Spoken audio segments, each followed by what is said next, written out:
Namaste, good morning, everybody. Good morning.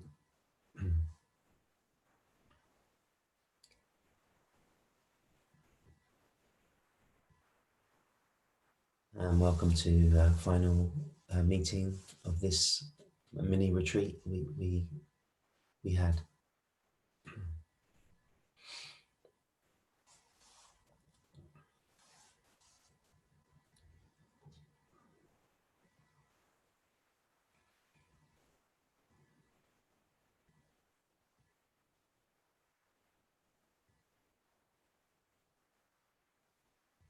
Hope everybody is doing well this morning.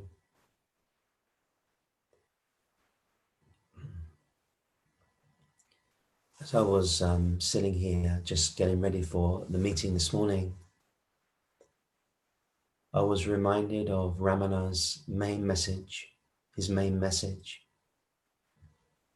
which really was just to be as you are. Just to be as you are. Which really means to let go of all false notions and self-images,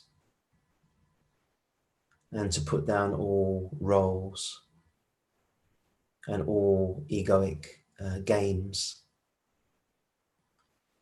and really just allow yourself to be what you are before the world demanded that you be something else, before the world told you that what you are is not enough.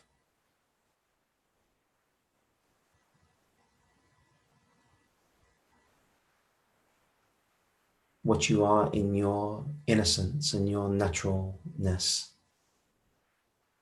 before any false masks come on and any sort of egoic role-playing takes place. Just that which is here naturally by itself. And that may sound like the most simple thing. That may sound as if that's the most simple invitation. And it is the most simple invitation. You don't have to be clever for that. You don't have to have learnt a lot for that. You don't need to be able to recite the sutras for that. You just need to be willing to be as you are, as Ramana said, be as you are. Allow yourself to be as you are. And within this invitation to be as you are, there is a great surrendering to the spirit in that, a great trusting in the spirit, a great letting go of control, a great giving up of so many games, and an invitation to just rest. And yesterday, there were so many beautiful sharings yesterday. It was a very, very strong meeting yesterday. And one of the last people that shared, Julie, I think it was, when she was really sharing just this willingness to stop, this willingness to truly stop in oneself. So you're not reaching out for anything else. You're not going after anything else. You just stop. You just come to rest. You just be as you are.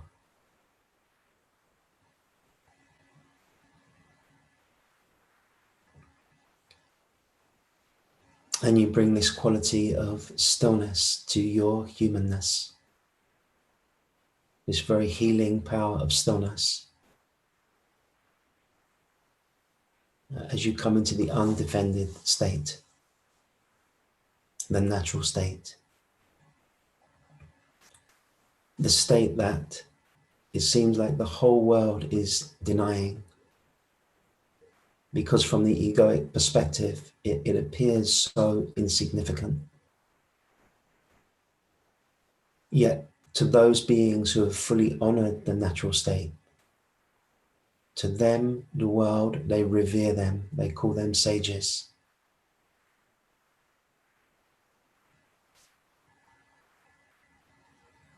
They're a reminder to all of us that our natural state is peace. Our natural state is stillness and silence. They don't come out yet. I'm going to try. I think your video is on, Leonie. Your sound.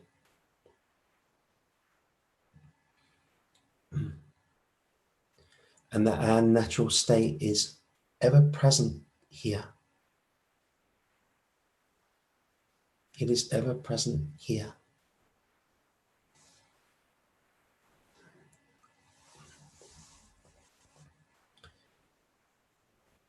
So we'll begin this morning with a meditation, a stillness meditation together. And then we will see who wishes to share or speak this morning.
So just naturally bringing the attention within yourself.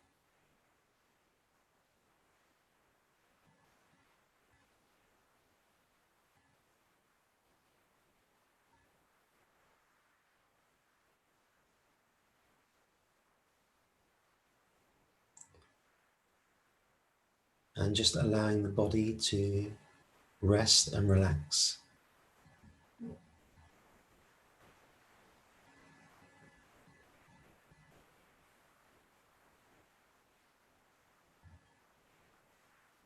Especially in the neck and shoulders area.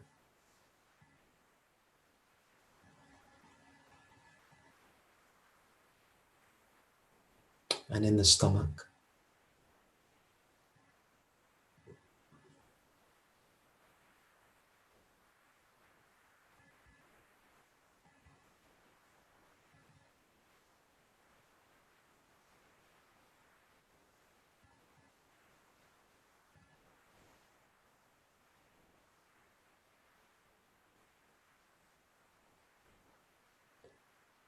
And just allowing yourself to truly stop.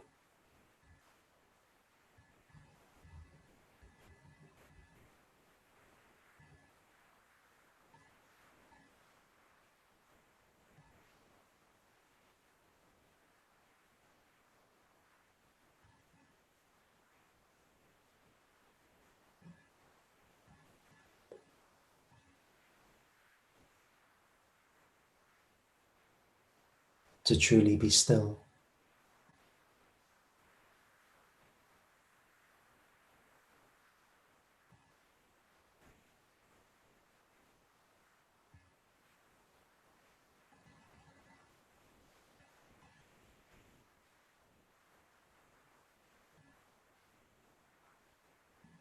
And to allow everything to be as it is inside you.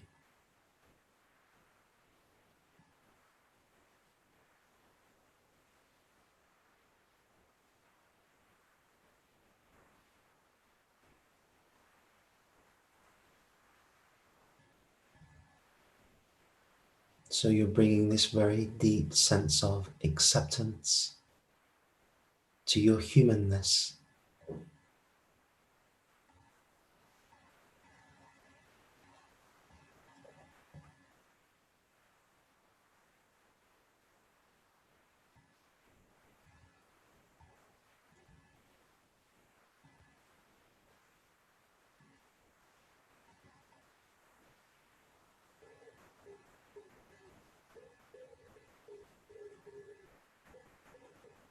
And if there is sensitivity there,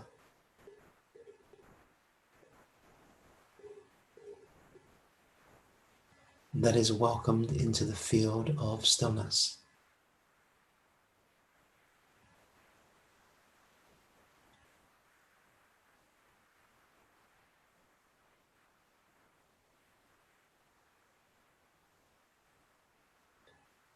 If there is an inner child that needs your love and attention,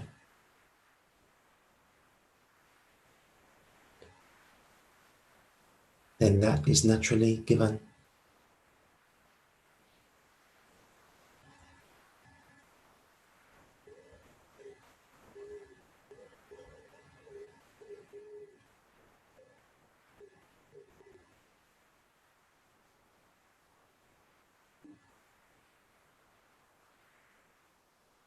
If there is restlessness or resistance,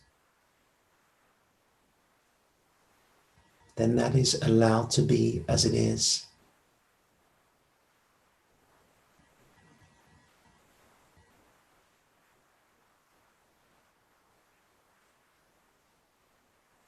Everything is allowed to be as it is.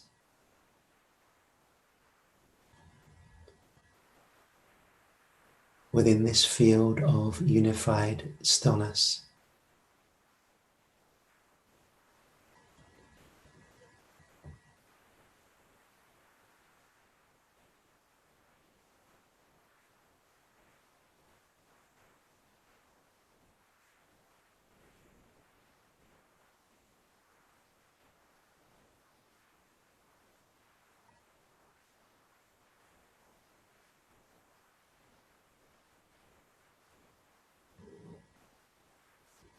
So we're just allowing the consciousness to go wherever it wants inside us.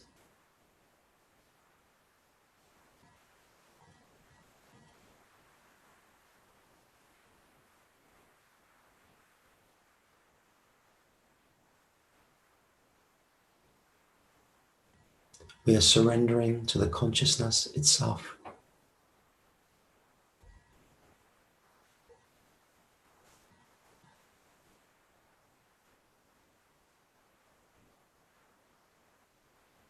We are allowing that to direct any movement.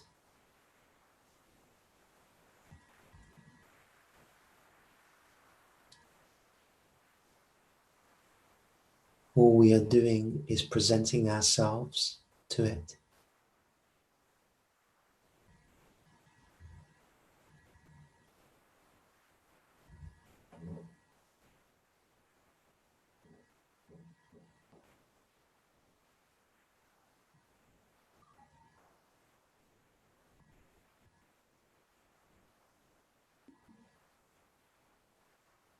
Even the mind is allowed to be as it is inside this field of stillness.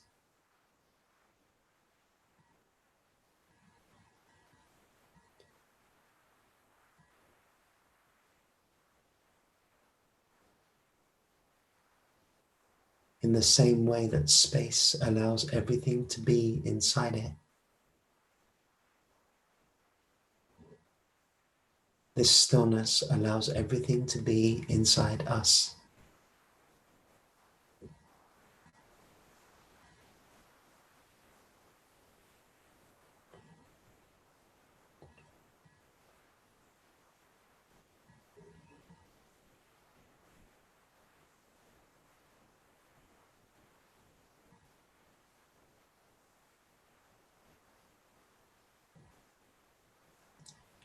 And if we don't identify with any of the moving parts,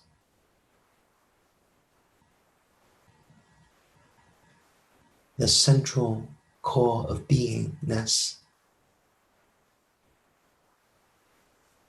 begins to reveal itself within us.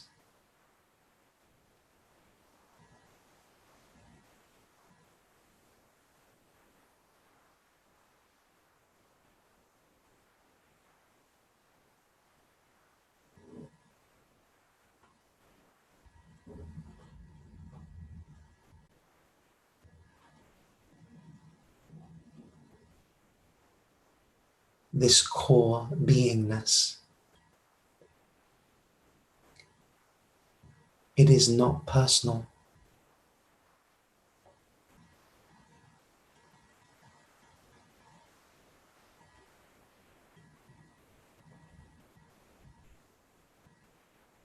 It is not limited.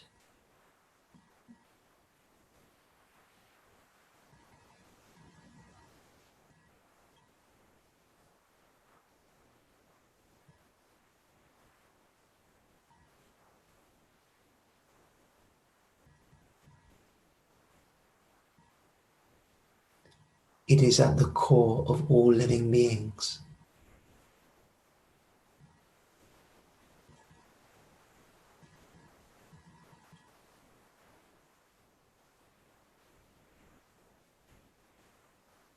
It is the godly presence within us all.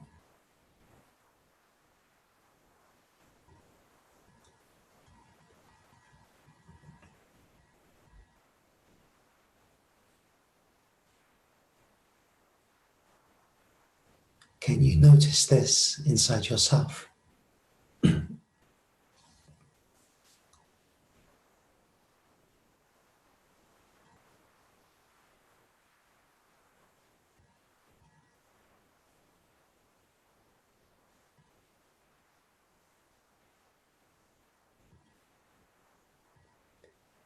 There is a verse in the Bible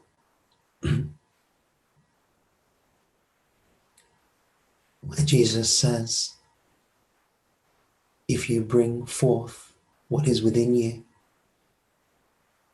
what is within you will save you.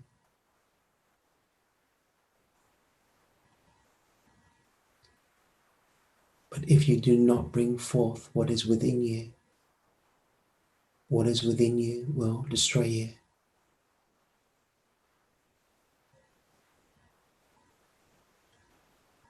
He is referring to bringing forth this heart presence,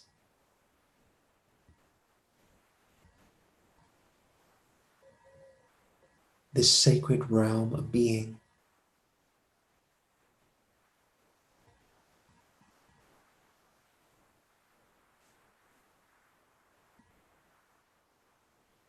What does it save us from?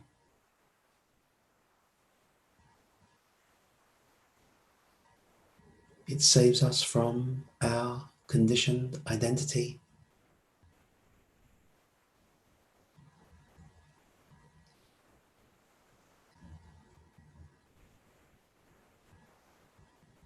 Our limited perspective.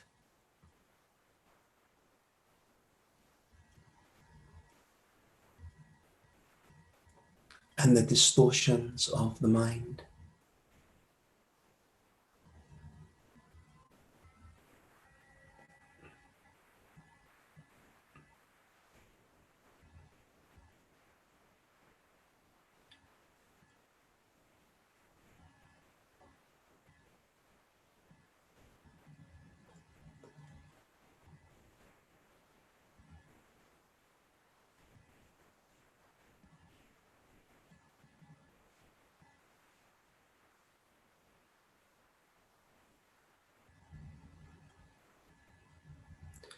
We are being encouraged to rest in being.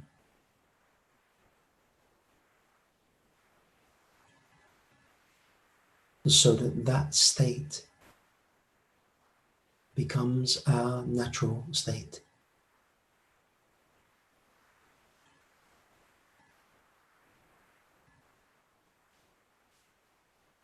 And the egoic state becomes less significant for us.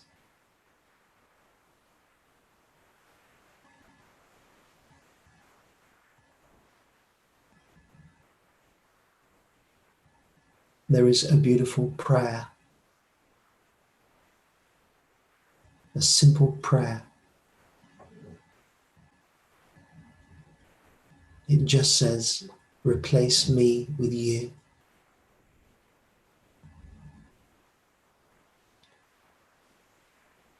Replace the limited individual self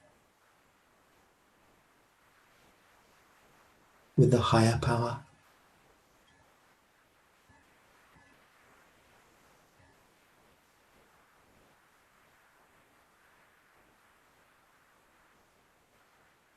Let this be our prayer meditatively.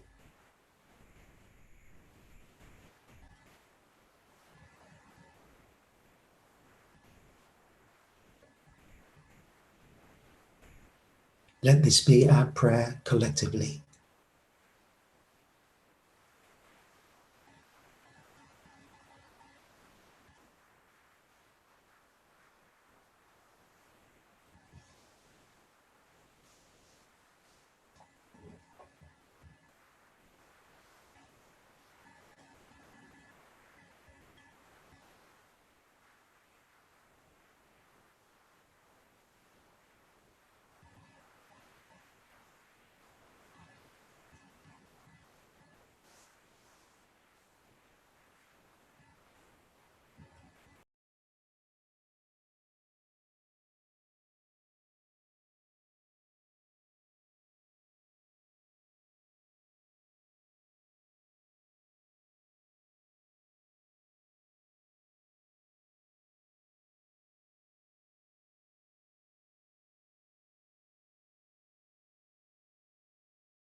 just for the last couple of moments of the meditation,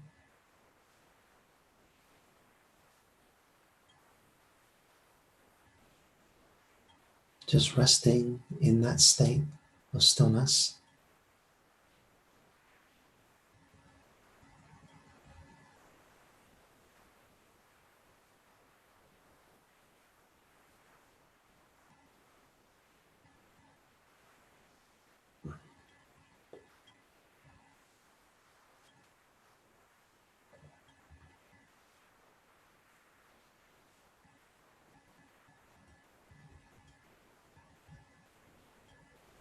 Resting in that state where you are conscious, you are awake, you are alert, but you are not identified with mind.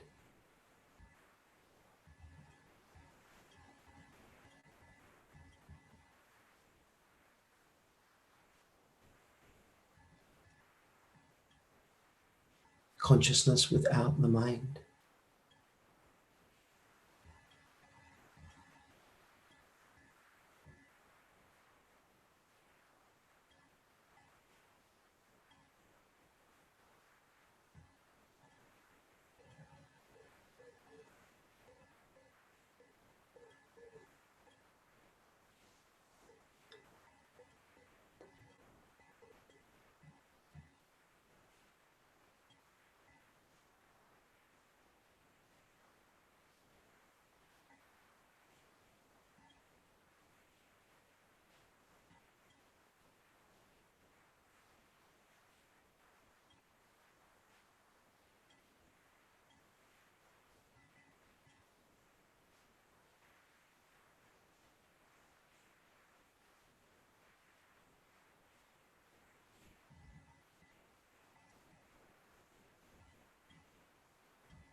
And coming out of the meditation in your own time,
as we were sitting again,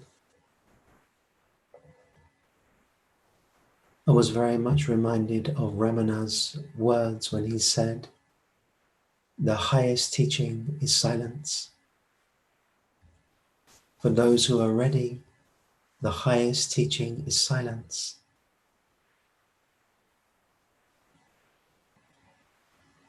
Because words cannot really define the absolute truth.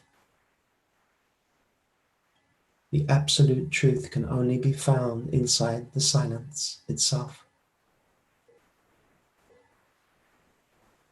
And what I've been encouraging over these 4 days that we have sat together is bringing this meditative approach to whatever is happening for you, whatever questions you may have, or whatever is going on in your life, to bring this quality of meditation to it. So you're approaching yourself in a kind of meditative way.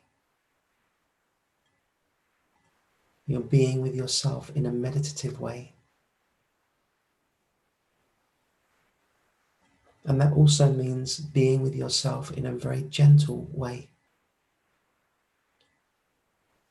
Sometimes when I hear teachings about, destroying the ego and killing the ego, and I just feel, no, that is not in resonance with truth. It is not about destroying anything. It is not about killing anything. It is simply about realizing what we are and honoring that.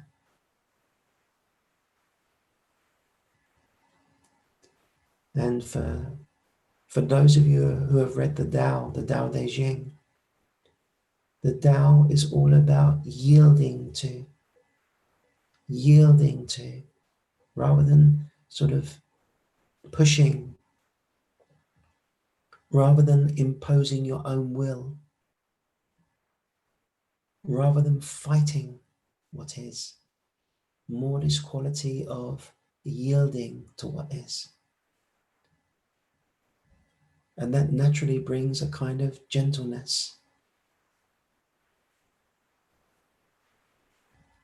Sometimes we speak about the Universal Mother, and the Universal Mother is this quality of gentleness, of all-embracing gentleness.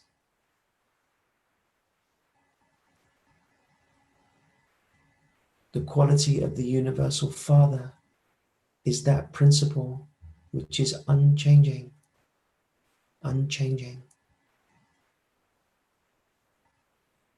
The Universal Mother is love. The Universal Father is wisdom. And the union of these is truth. Love and wisdom is truth.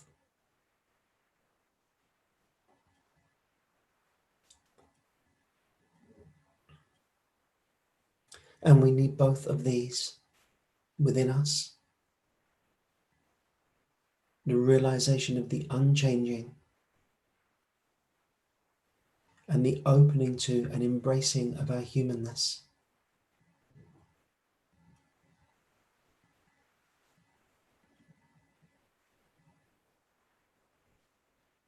The two wings of the bird in Buddhist terminology.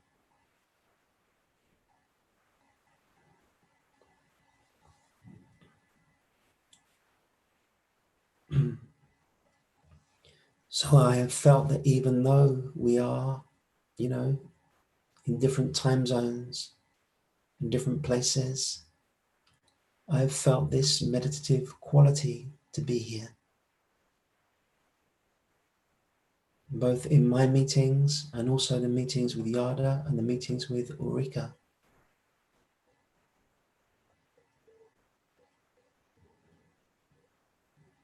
This natural quality of stillness.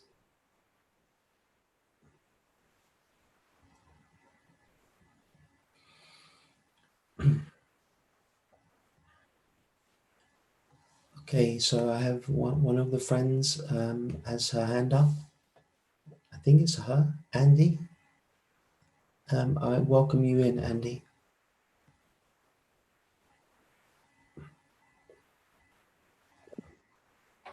Hello, thank you.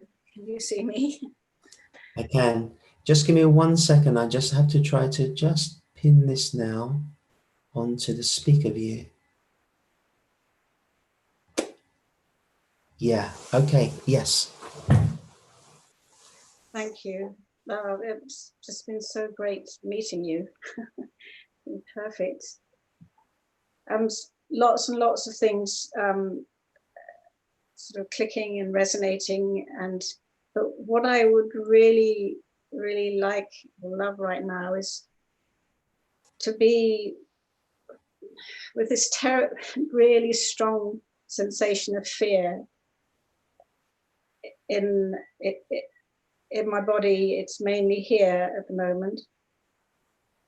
It's not because of the virus, it's because of the situation I'm in as a result of that.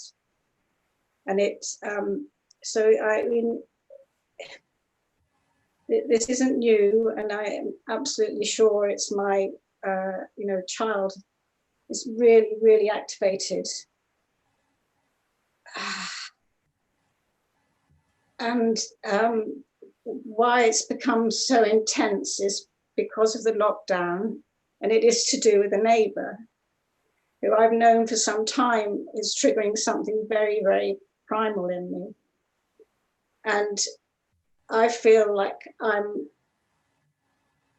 shut in space, and just it's almost just knowing he's there is triggering this. Yes. And I've had some times over these last few days where it's subsided, and I've found the stillness that I know all too well is there, but it feels like it's, I don't know, maybe this is a wonderful gift, but it's very, very intense. Yes.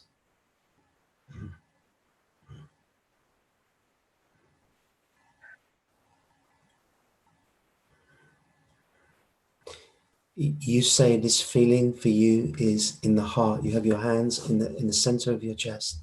Yeah, it can be in my head and it can be here. Yeah. And at the moment, it's intensely here. At this moment in time, this moment. What is the fear of?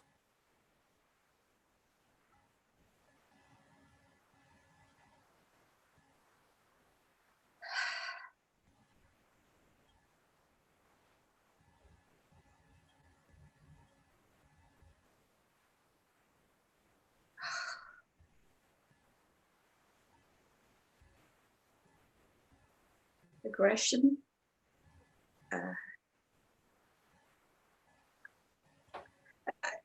Actually, fear is more that somehow that place of stillness won't stay, that this is what is here, and somehow I have to be with this rather than stillness. Yes. Well, you can be with both. You can be with both. Because what is being encouraged here is to see if you can allow these feelings and meet these feelings and open to these feelings from the stillness. Yeah. So right now, as you're sitting here right now, and the fear is very present for you right now, is it? Yeah. Yeah. Is it possible for you right now to just bring the attention and the awareness to just first see if you can just find a yes to that fear that's present for you? First of all, there is fear present.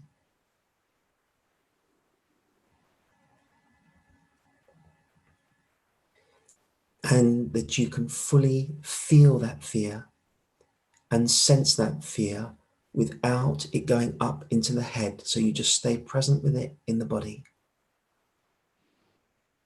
Yes. And as you're present with it in the body, is it possible to just allow that fear to be as it is for a moment without trying to do anything to it. There is fear present.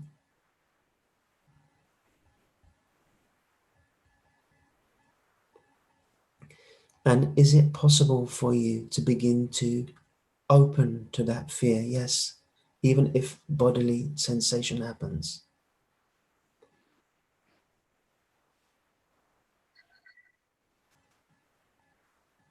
Just allowing yourself as much as you're able to just gently open to that sense of fear. You're doing beautifully.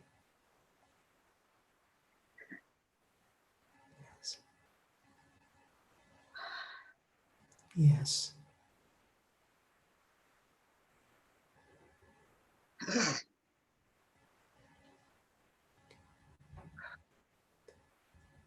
We're bringing this sense of fear into the light of consciousness.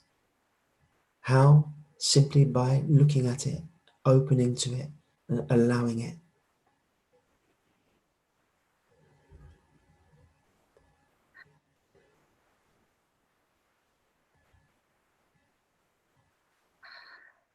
Yes.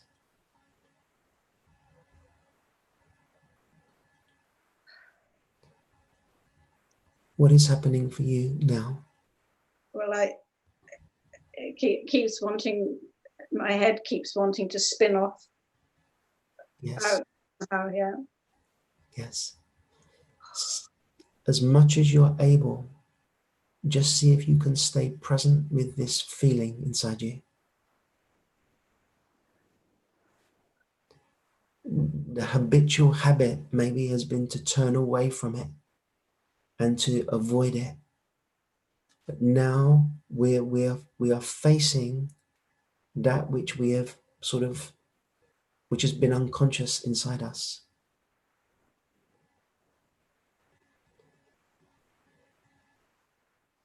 Yes.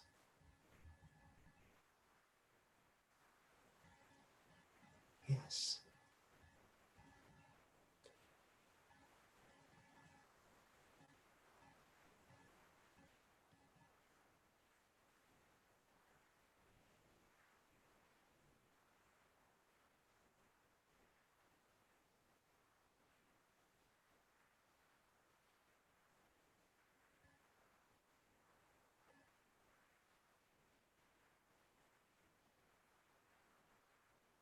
Yes.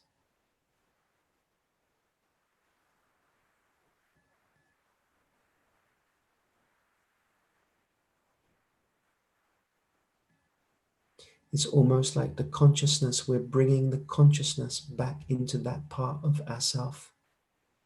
And just very gradually and very gently. And if these movements happen where something is coming out, that is all part of it.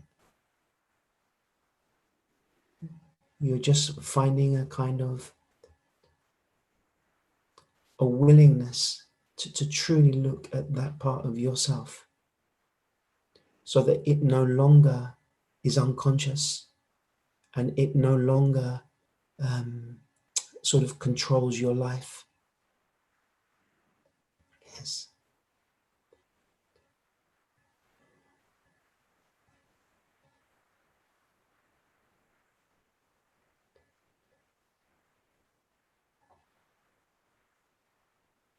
What is happening for you now?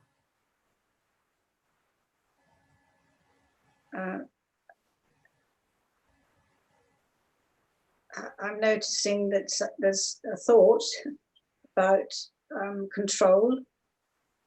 Yes. Being able to control what's happening.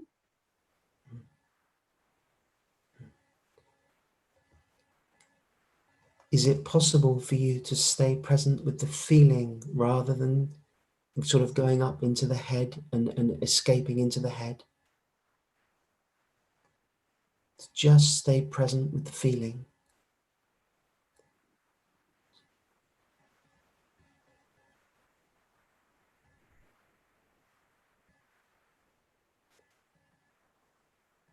And you also mentioned that it feels like this is part of the inner child inside you. Yes. For sure. Yeah. Yes. Mm.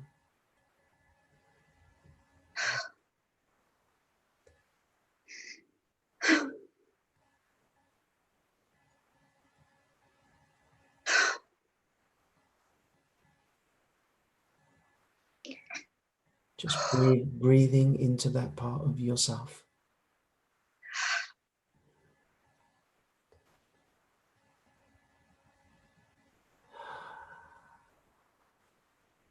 And we're all present with you.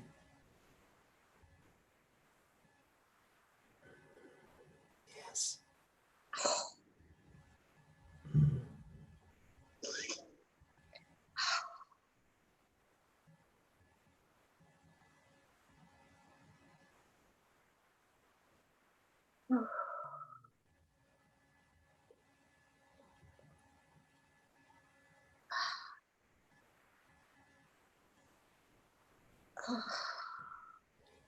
It may feel very painful, but something beautiful is happening right now for you.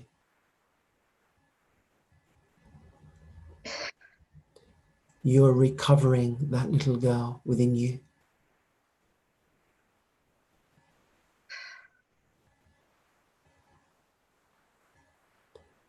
That little girl who's been so afraid.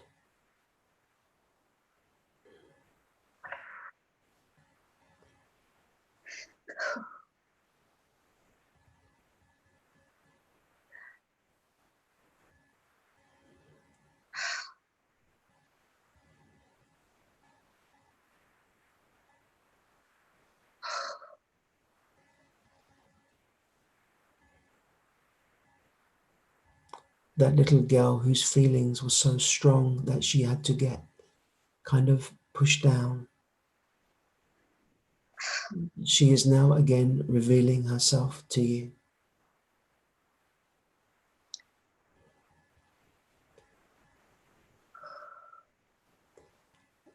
And you are just opening to her.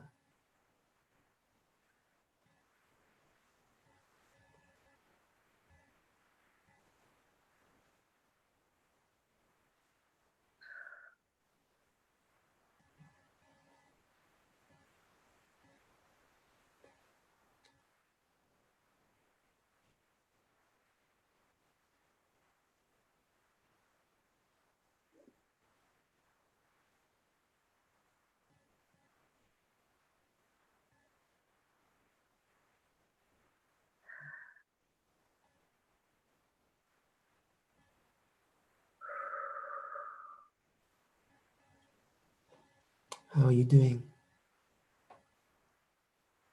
There was a sense, well, not a sense, it does ease off. It just feels like it's coming back again, but I just feel so, I'm just so grateful. Yeah. So grateful. Thank you. Mm. Thank you to everybody. Mm.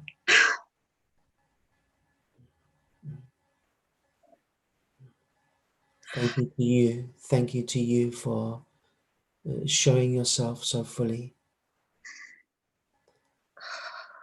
and being brave enough and courageous enough to look at yourself in this way.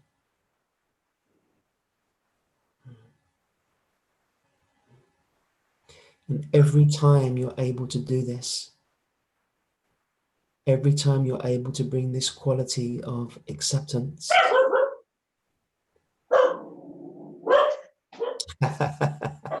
Another thing to accept.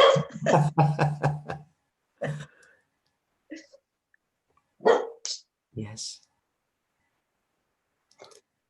and gentleness and love to that part of yourself, then you're making that part of yourself more conscious. Even you're just going very slowly, very, very slowly. And she will open to you in her own time. There is an intelligence in the body which is going to open in its own time. and allow the consciousness to go back and recover the parts that the consciousness had to leave, because at a certain point in your life, it would have been too strong for you, the feelings. You mentioned aggression. Maybe there was an aggression around. Yes. Yes. And I spent many, many years being depressed, and this is what it was covering. I know it's coming out more and more. Yeah. Yes.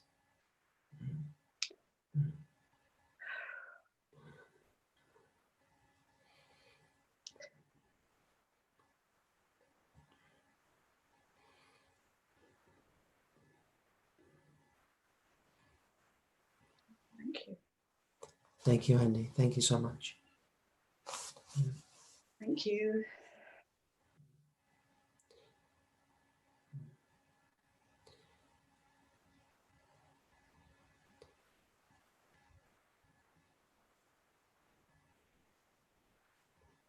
I very much also encourage you not to feel alone with this, but to reach out if you feel to reach out.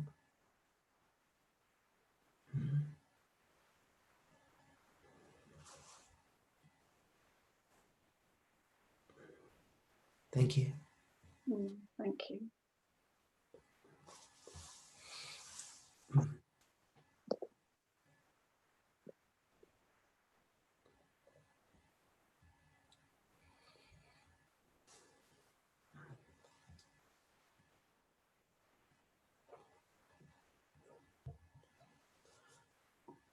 I can see someone with their hand up, but you don't have to put your hand up. You can just do it in the chat, because there are other people also with their hand up.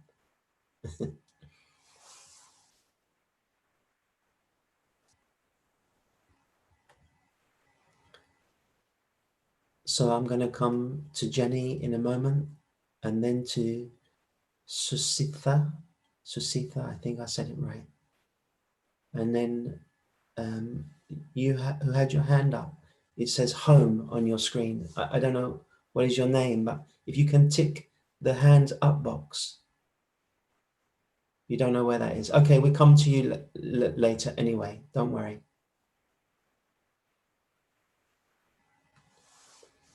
I just want to take a moment together in stillness before we come to Jenny.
Okay, Jenny, welcome into the room. Hi, can you hear me? Yeah. Good morning. Thank you for this. It's a very helpful and beautiful space that you and the team have created. What I've noticed coming up is almost like a sense of numbness around my heart area. And at times during the meditation course, I can tune into a sense of universal love or grace or universal mother energy, but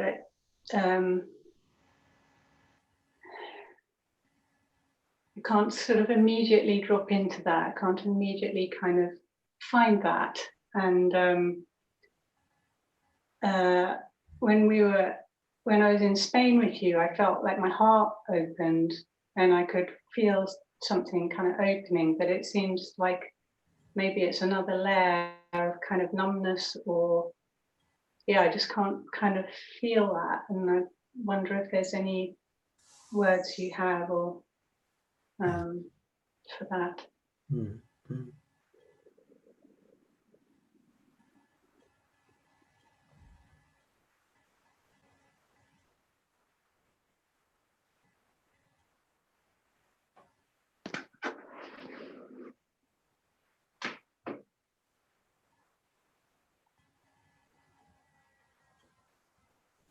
Yes, this sense of numbness that is you're speaking about, that is present in your heart now. Mm. Yeah. Is it possible for you to just open to this numbness now? So the numbness is there, which you say is closing, it is sort of protecting the heart, or it is closing the heart. Is it possible that this sense of numbness, which maybe has been protecting you and maybe has kept you safe and it has helped you in a way, but can this sense of numbness also be brought into the field of consciousness? So you're just, it's almost like you're just presenting the numbness to consciousness. In the same, yes, in the same way, in this, I just say one thing, then I come back to you, Jenny. In the same way that you're sitting, looks like you're sitting and there's some light coming onto you. There is some light on you. It's almost like that. We're just presenting ourselves to this light. We're just presenting ourselves to the light. And whatever is arising in the light, we are just kind of opening to that, until that brings us to the very source of light itself. It's almost like we're opening to ourselves,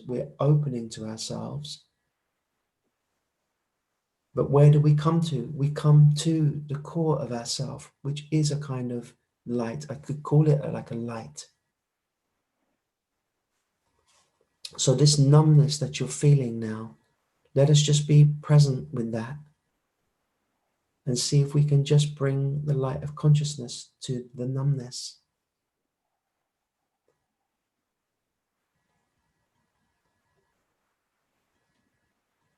Without any demands.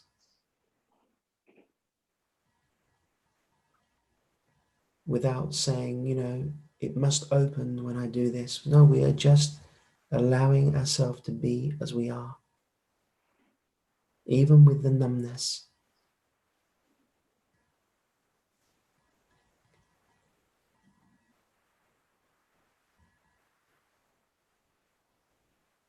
And at the same time as this numbness will either open or close, reveal itself or not reveal itself, I'm going to point you to something else in a moment as well, which is here even before the numbness. Numbness is here, but that which knows the numbness now, that which is conscious of the numbness, what is the position of that?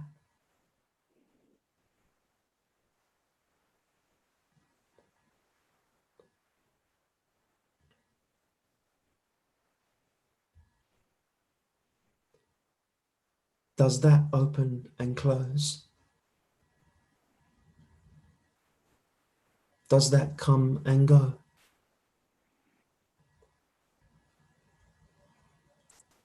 What is happening for you, Jenny? It's like that's a deeper place, and that's almost inside me and outside me. Yes. Yes. That place now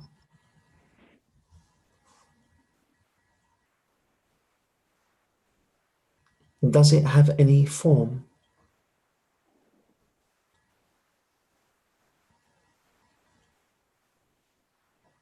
No. No. It's like stillness. Yes. Or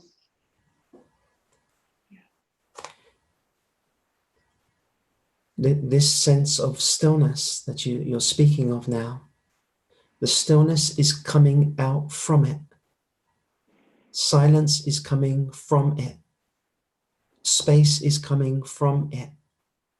But it itself is beyond all description.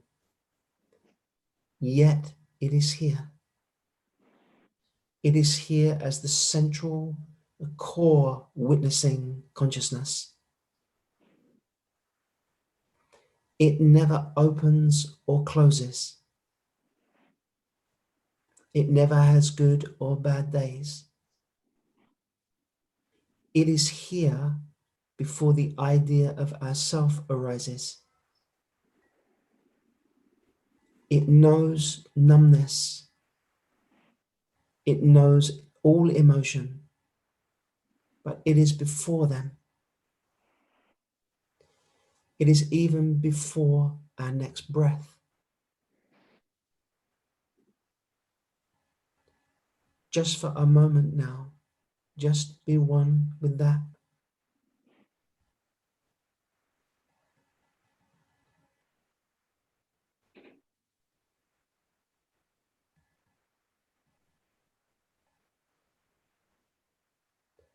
Does numbness affect that?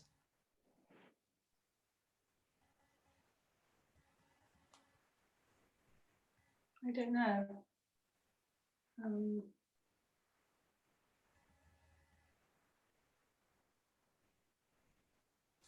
I mean, that quality is very neutral quality. Yes. Yeah. Yes. It is a kind of it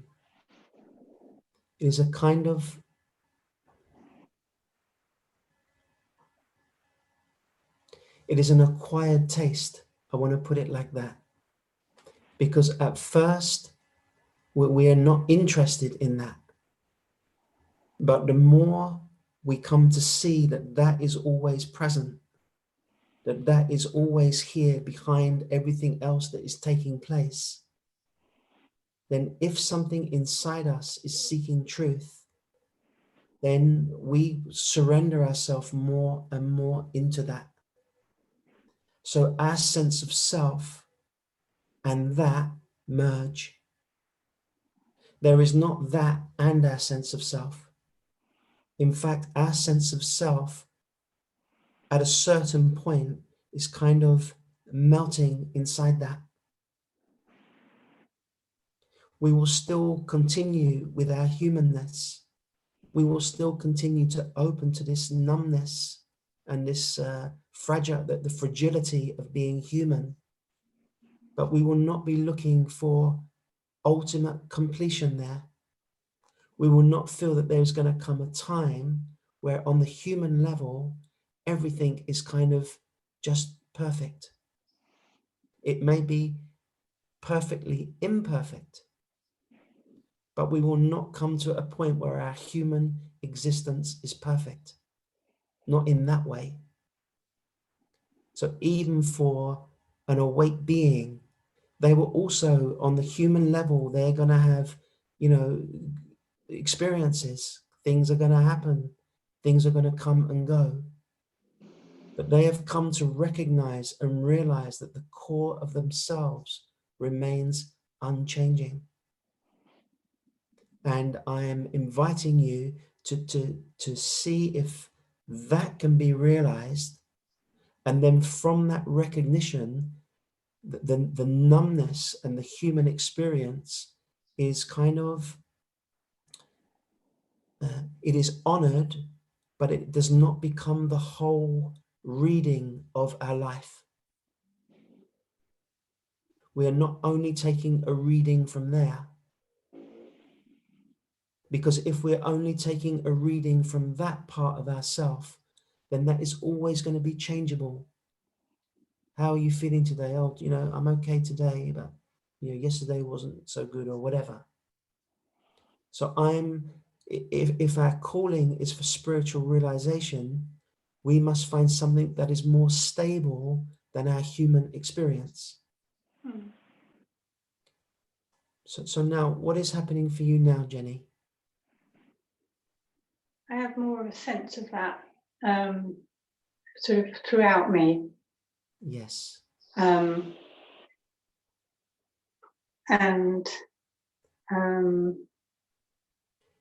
it's kind of reassuring to have that as a baseline. Yeah. And I have curiosity about, I think it's partly to do with Ulrika's meditation last night about opening and melting into love and that kind of emergence of that. And I guess I've experienced that occasionally, but I'm wondering if there's more of a path to Yes. that. Yes. You say that you have experienced this deep melting into love, and that has happened occasionally to you. Yes. And through practicing the meditation and opening to yourself in the way that Ulrika was sharing, then that will happen more and more often. And at the same point, there is something here which it is here before, during, and after all openings and closings.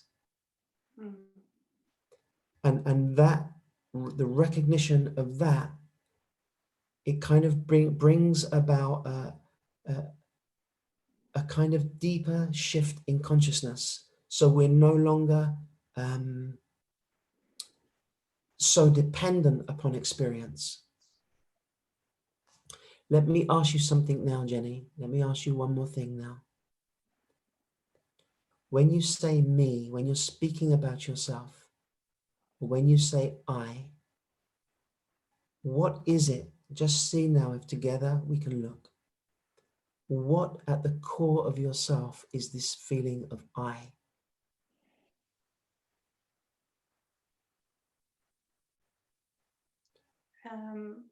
It's the kind of depth of me, and it's inside me and outside of me. Yes, yes. A depth that is both inside of you and outside of you. Yes. Yeah, it's like a field, an energetic field almost. Yeah, like a vibration. Yeah. That's in everything. Yes.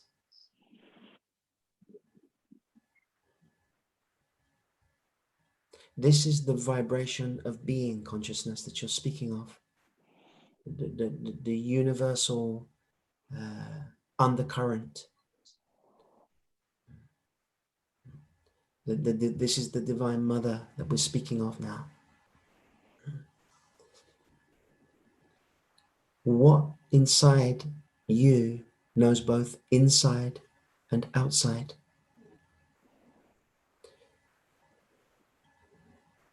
Something says something knows inside and outside.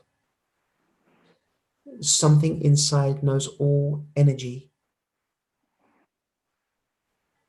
That which knows and perceives all energy and all movement. Don't give that any name. Don't make that into any shape.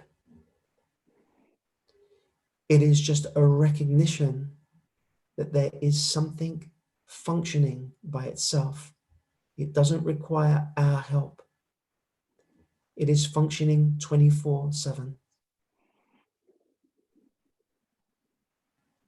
The mind can also take up that position of the witness, but the true witness is beyond the mind.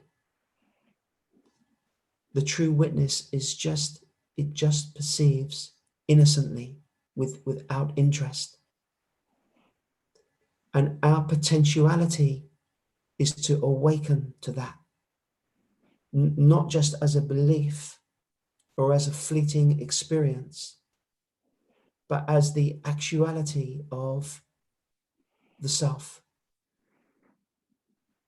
In front of that, still a human experience is taking place, and that human experience is much more beautiful and much more enjoyable when the heart is open.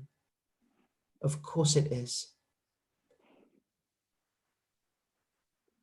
And here I'm encouraging a kind of a reflecting on both, a reflecting on the opening of our humanness and the realization of the pure consciousness itself, that which doesn't open or close, come or go. And just having these conversations and just allowing these conversations to kind of land inside you deeper than the mind, then something is going to grow in understanding. Something is going to grow in wisdom. Something is going to grow in self-knowledge. And really, this is what this is about. It is about self-knowledge. It is about knowing oneself, who we are at the very core of ourself.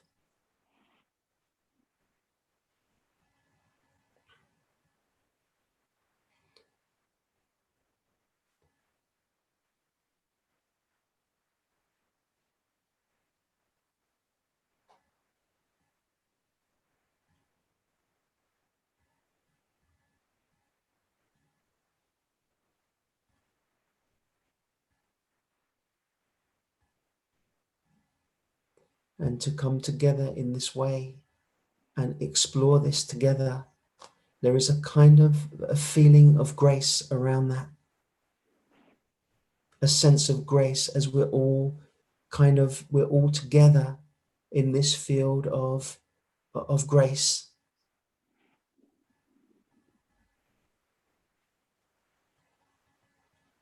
This field which takes the veil of the personal self away and allows us to see freshly and clearly what we truly are.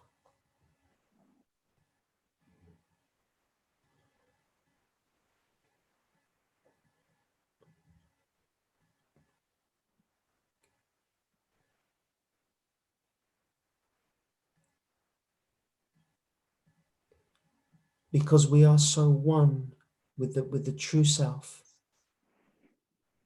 we only notice what is changing in front of it, what is moving in front of it. But because we are so one with the pure self, we never notice that. We never notice that because it is like we are one with it. My master, he sometimes asked the question,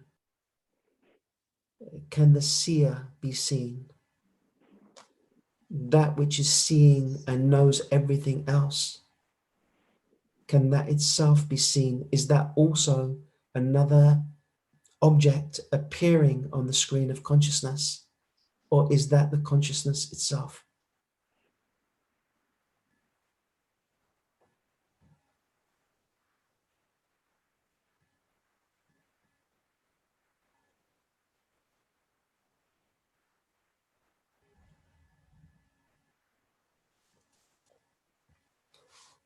So thank you, Jenny. I think we'll leave it there, but thank you for inspiring the conversation around that, because that conversation would have helped many people. Yeah. Thank you. Thank you so much, Jenny.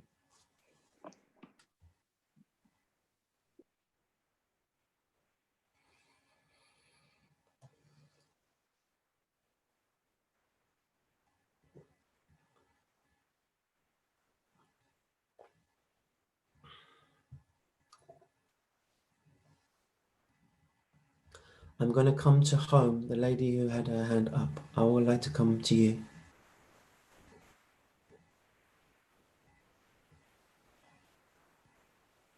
Am I with you? Yes, yes. I'm incredibly hopeless at anything to do with technology. So I apologize, Paul. That's great. Listen, we're not very good at it either. That's why we need Yada's help. He knows all Yes, about it.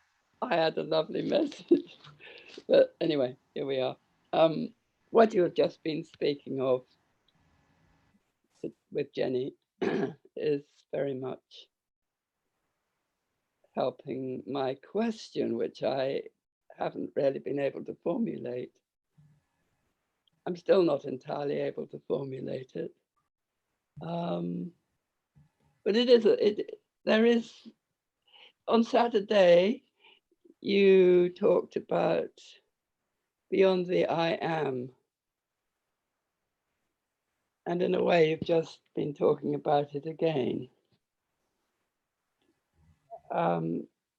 My experience a few years ago, which seems now rather strange, and I just wondered if you may be able to throw some light on it, was that I sort of clicked out, and I can't quite explain what happened, but it was as if I was still aware and I could function on some level, but there was no thought, absolutely no feeling, I mean, in an emotional sense, just a sort of, I don't know how to explain it, but it's kind of like a vastness, a void. I didn't feel any fear or discomfort with it, but it troubled the people around me because maybe I was acting a bit strange. I don't know, because there's no real memory of it either now. Anyway, I found myself in hospital. I can't remember getting there or anything about that. And I was fine. And came home, you know, I was back in my sort of dual reality state. But I have actually sort of pondered on this sometimes, because although it didn't upset me, it obviously disturbed other people enough to take me to a place where they thought I would be safe. And I wondered, I have heard the word disassociation. I haven't been locked up or put anywhere, you know, that I would think I was crazy. But I just wondered if you could speak a little or perhaps help me over this one. Yes. Now I'm able to sort of see it in retrospect as an experience. Yes. Thanks.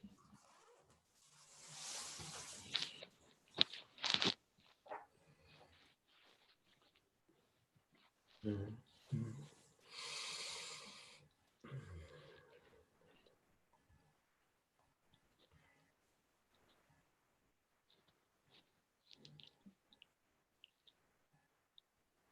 What I would like to do to begin with is speak about the difference between dissociation and the pure recognition of the self, because this comes up from time to time, and it's an important distinction to make. Kind of a sense of dissociation is happening when, for whatever reason, maybe it's trauma, maybe it's overwhelming feelings, maybe it's a difficult life situation or some sort of imbalance, whereby our sense of self separates from our kind of human experience, and we feel kind of separate from it all and different from it all. And for some people, actually, that has been a kind of a coping strategy in extremely traumatic experiences. And it's something that I was also very familiar with when I was younger, that this sense of dissociating because of not being able to deal with the amount of emotional pain and trauma that was in my body. Mm. Now, that may appear to be something similar to what is being shared here, but it is not. It is not. It is not.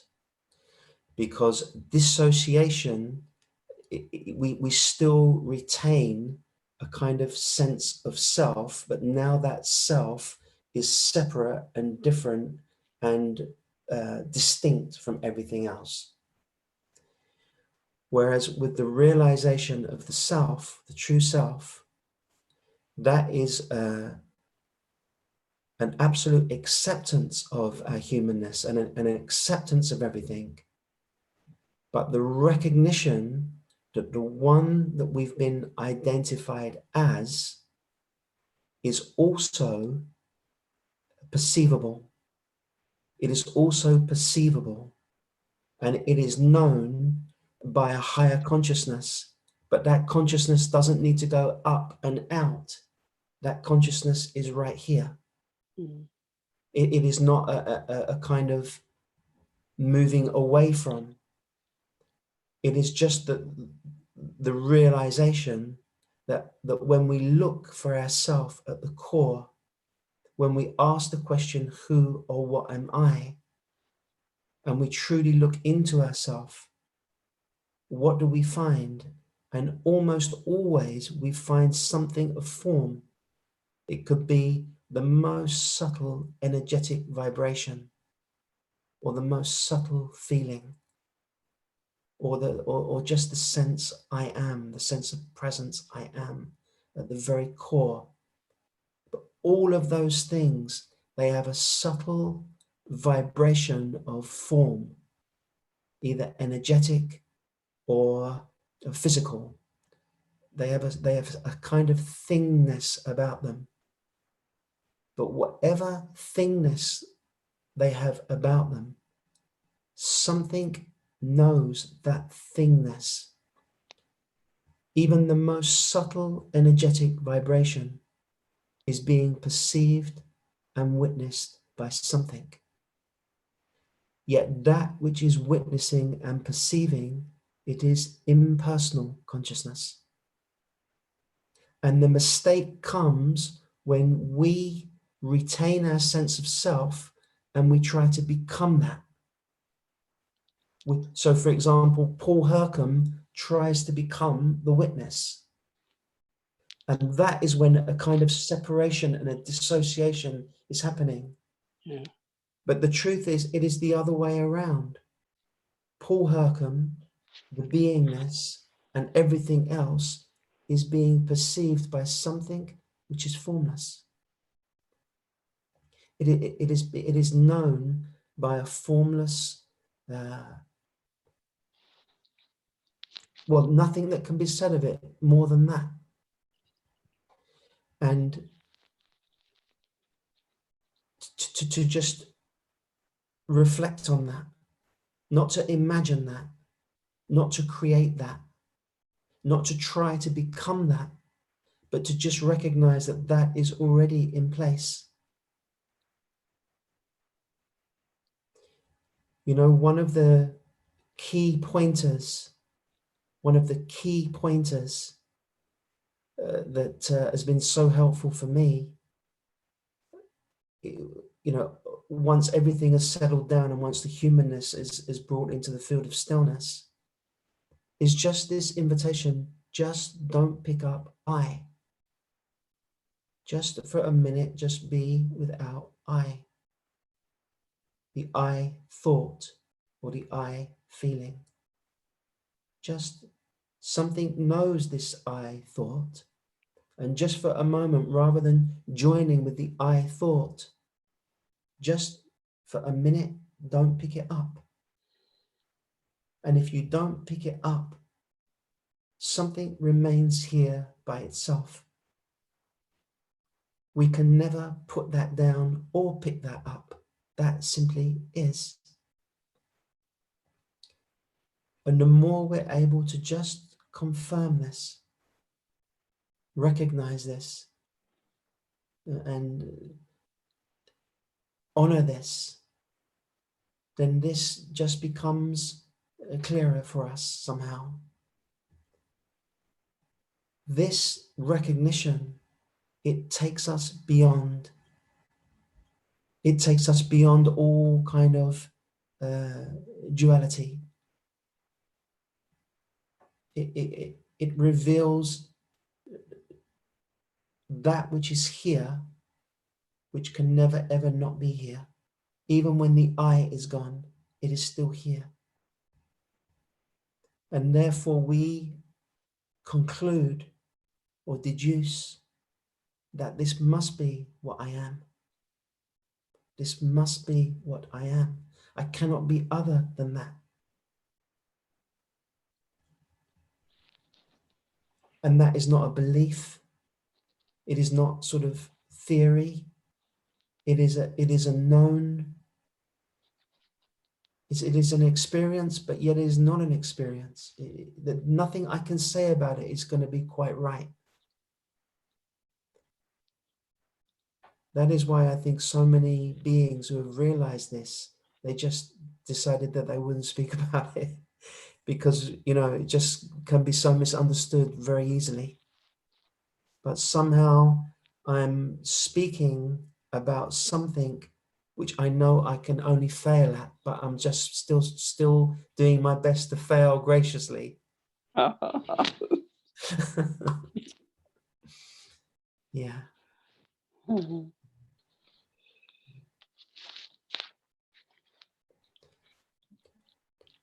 Was that helpful for you? Fantastic. Fantastic. Okay. Thank you. I've been, yes. Thank you. Wonderful. All right. Thank you so much. I get it. Yes. Yeah. Yes.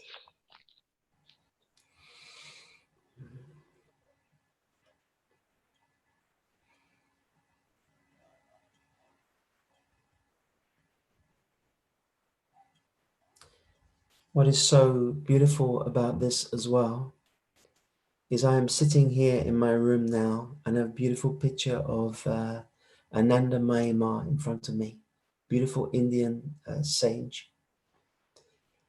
And she was doing so many things in her life. She was taking care of people. She was loving. She was kind.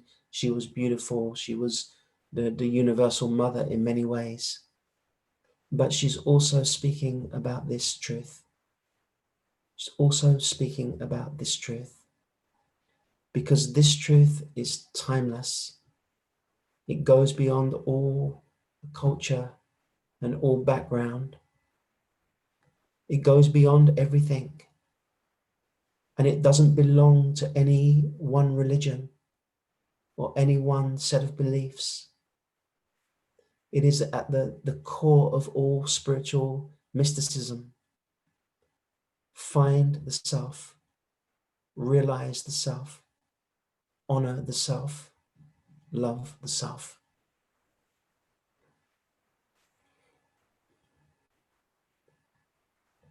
We may say that presence is the furthest we can go in form. It is the furthest we can go in kind of a beautiful feeling. But there is also that which is beyond presence. And Ramana Maharshi actually described it very beautifully. He said, walking in a forest, barefoot, he's walking in a forest. I'm very happy walking through the forest. And then a thorn comes in his foot. And it hurts. It really hurts. And he takes another thorn to take out the first thorn and then throws them both away. What is he speaking about? Walking in the forest means he was in natural state. He had no fixed identity. He had no strong mind, nothing, just natural state. Then the first thorn is the thorn of ego. And when it comes in, it hurts. it hurts. And something inside us feels contracted and, you know, uncomfortable. The second thorn that he picks up to take out the first thorn, this is the thorn of presence. This is the thorn of beingness, or of the I amness. This takes out ego. It takes out ego, and then you throw them both away, and again you're back in natural state. Only now you truly appreciate it. You truly begin to appreciate the emptiness, the emptiness. You truly appreciate just being without mind. You truly appreciate just resting inside your natural innocence. You can still use the mind, but you will be able to put the mind down and leave it alone and just rest in that place of just pure conscious being. Nobody understands that state other than a sage. Because to the world, they say, well, you know, that is nothing.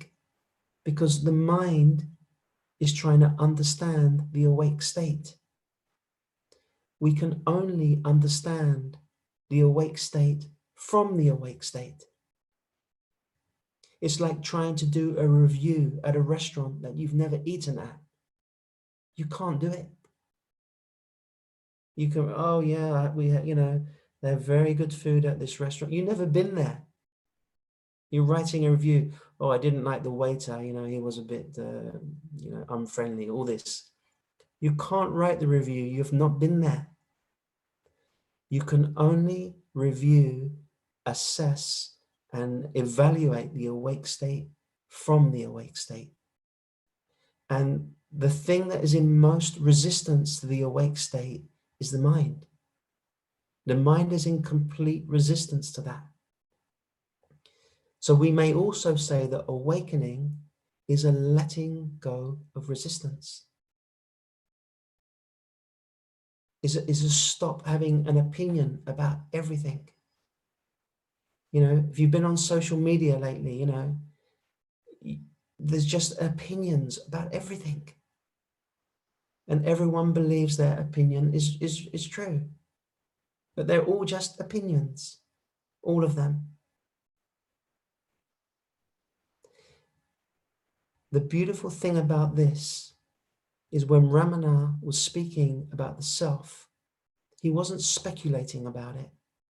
He wasn't saying, you know, I think it's like this. I'm not 100% sure, but I think it's like that.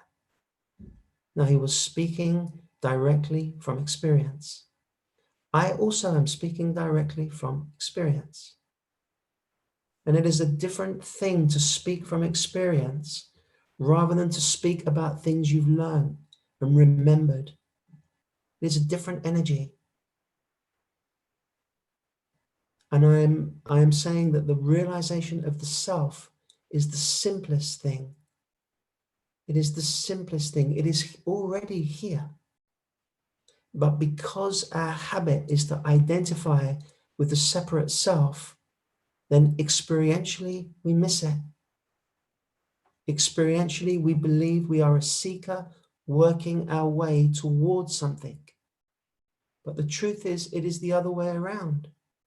We are the self in whose presence seeking is taking place.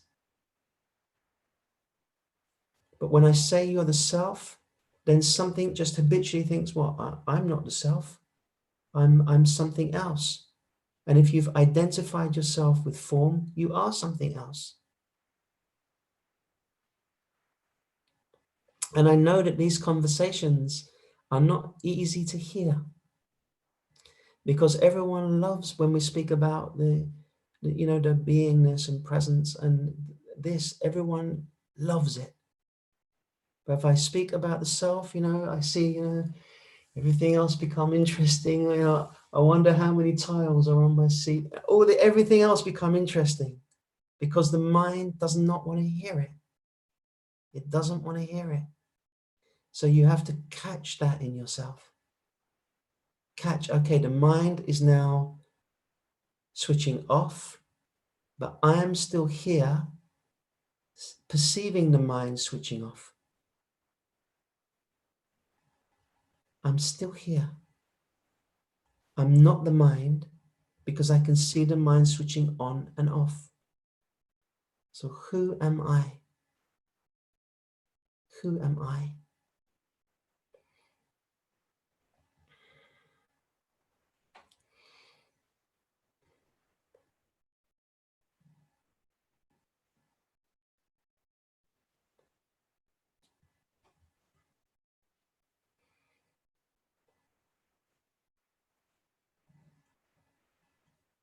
I also want to say one more thing, and then there are some people with their hands up. I'm coming to them. But I also want to say the self is not an experience. So if you're waiting for a big experience to take place, then it is not that. It is not that. Experience take place in front of the self. You know, beautiful experiences happen. We've all had beautiful experiences, but they have come and gone in front of something which is just here. It is the ever-present reality.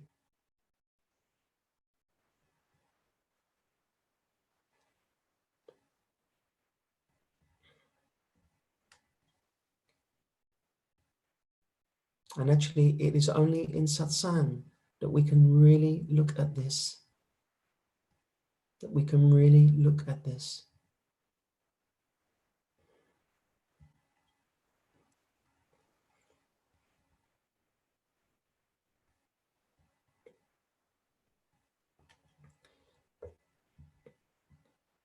Okay, Sushita. I hope I said it right. Namaste, Paul. Namaste. Thank you for this retreat. Thank you. So, Paul, my what I wanted to share was I'm having difficulty with a loved one from the past many months, and I have on the outside I have not reacted, and on the inside there have been a lot of emotions, and I've worked with them consciously over the months. But what I realized was, I think there is a desire that everything should be fine. But I think, this spiritual ego, whatever that side of me, almost is like so hard that, I should not have the desire. And so I think I've been like, after yesterday's meeting, I realized that, I've been very hard on myself, feeling like you said today, kill the ego. And so I just realized that this struggle has been going on, that I should have no desires, I should have no needs, and my awakening has to be my first priority. And at the same time, the desire is still there. So I just realized that, it's been such a big struggle. Yes.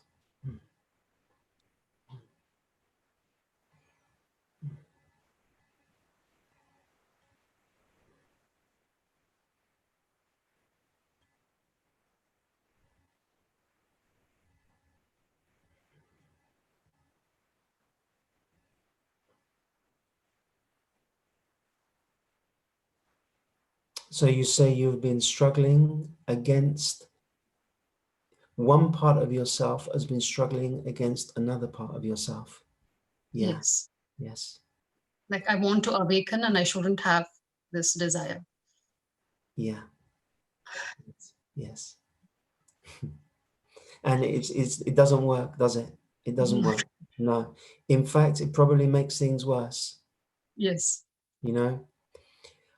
I remember, you're reminding me now, I remember years ago, I used to live in the Buddhist community, And in Buddhist community, we were there, and quite strict place. It was quite a strict place, and we were not supposed to have televisions, and we were supposed to be doing, you know, always kind of spiritual practice all the time. And anyway, I had a very small TV hidden in my room because I used to like watching the football. And on a Saturday night, 3 or 4 of the monks used to come into my room and we would watch the football together. And it was our kind of little rebellion against the strictness of the place that we were living in. And we enjoyed that. And many years later, I went to visit Mooji in Monte Sahaja, right at the beginning when they had just started it. And every evening, everyone would sit in the big room together, and Mooji would sit there, and we would all watch TV together. That was what we would do in the evening. And there was something just very natural about it. So we were not putting these kind of strict demands and this kind of desire for spiritual perfection wasn't being placed on us. There was just a freedom and a naturalness to be who we are. A freedom and a naturalness to realize the deeper self, and then to allow our humanness to be as it is. Because I know in my own life, when I have tried to really, you know, kind of be really strict with myself, it just doesn't work. It really doesn't work. And this should be about freedom. This should be about the freedom to kind of live and be however you feel to be, but within the recognition of the awake self. So this is now what I want to come back to you now, because you say that this spiritual ego is strong in you, which really means, in one way, the sense of self is strong in you.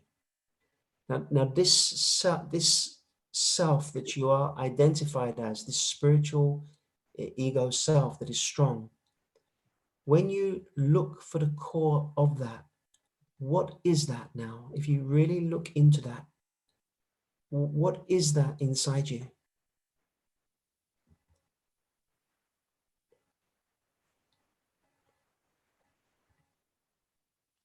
Just like an arising. When I look for it, it's empty. Yes.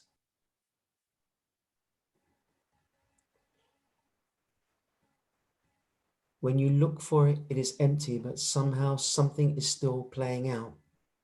Yes.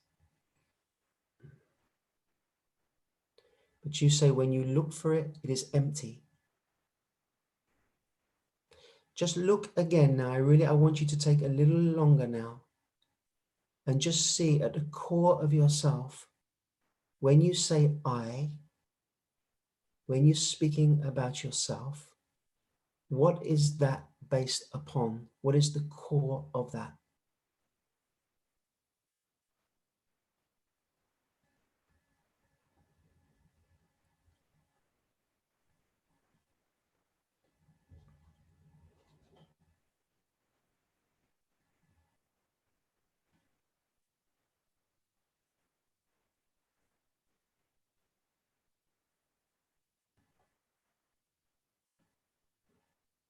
Right now it feels spacious and empty. Yes, yes. So there is a feeling of spaciousness and emptiness there. Yes. Yes. Is that trying to be perfect? No. No. Is that trying to be spiritual even? No. No, no. So what is it that is trying to be spiritual?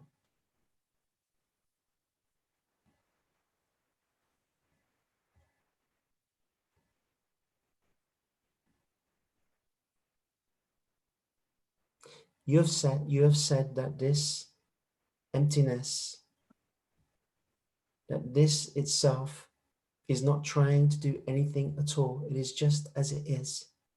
Yeah. Are you different from that?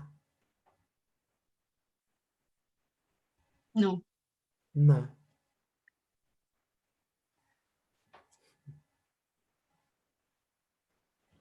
So now there is just a kind of honoring of that, an acceptance of that. And when the other part comes in, just catch it. And again, just come back to that. Just a simple twist in consciousness. A simple twist from the idea that we're somebody to this sense again of just this spacious emptiness inside us. The moment you're in this spacious emptiness, again, there is a kind of sense of rest. You can still do what you feel to do.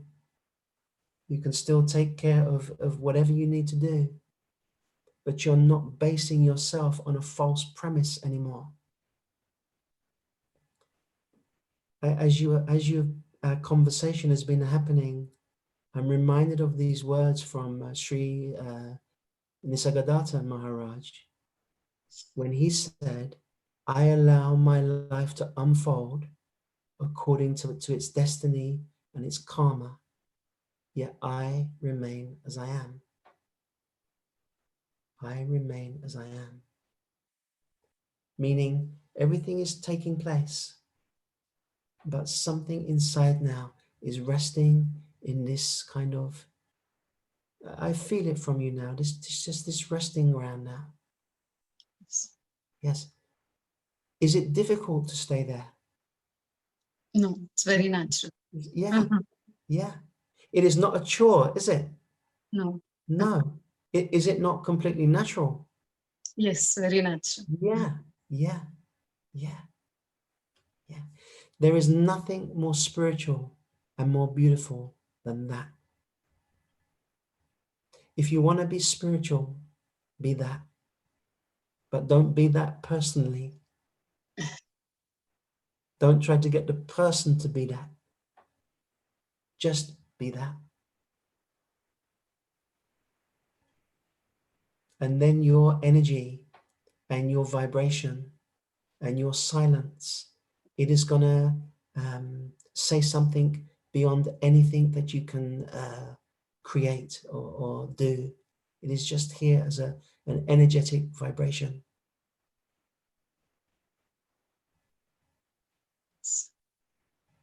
Where are you phoning from? From Bangalore, India. Bangalore. Okay, yeah, I've been to Bangalore. Yeah. And what time is it there? It's almost 5 p.m. 5 p.m. Okay. Okay. Thank you for joining us. Very nice to speak to you. Thank you so much. Thank you. Yeah.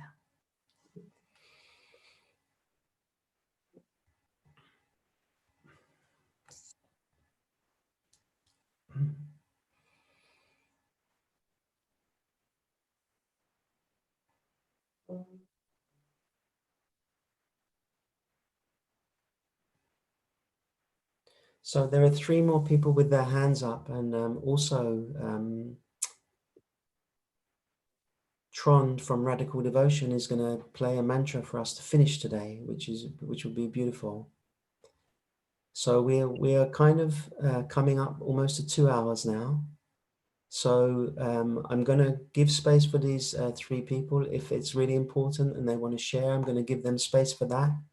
But maybe just to really see if we can keep it to the point as much as you're able. So Susan, I invite you in, Susan.